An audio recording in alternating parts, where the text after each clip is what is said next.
ҷабҳаи муқоимати миллӣ бо роҳбарии Аҳмади Масъуд нашри баёнияи куштори золимонаи мардуми мулкӣ ва низомӣ, ғасби дороиҳо ва таҷовуз ба ҳарими мардумро аз сӯи Толибон маҳкум намудааст. Толибон бо идомаи иртикоби ҷароим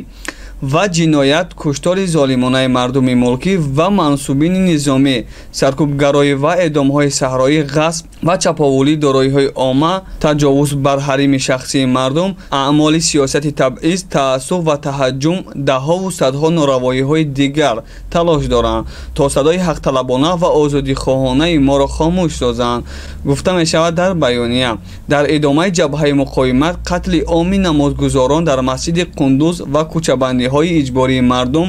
қатлҳои дастаҷамъӣ дар вилояти Панҷшерро ба дасти Толибон наслкушӣ, поксозии қавмӣ ва ҷиноят алайҳи башарият унвон кардааст. қатли оми намозгузорон дар масҷиди ҷомеаи Сайидободи Қундуз, кушт доданҳои иҷбории мардуми мулкӣ аз хонаҳо ва амлокашон, ба вижа дар вилояти Қандаҳор, Балх, Дойкундӣ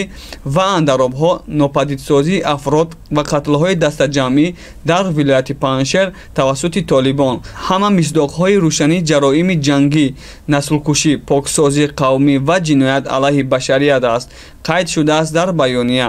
ҳамчунин ҷабҳаи муқоимати миллӣ аз ҷомеаи ҷаҳонӣ, созмонҳо, ниҳодҳои миллӣ ва байналмилалӣ дархост намудааст, ки барои ҳифзи ҳуқуқи инсон ва хатми ҷиноятҳои гурӯҳи террористӣ чораҳои зарурӣ андешида шавад.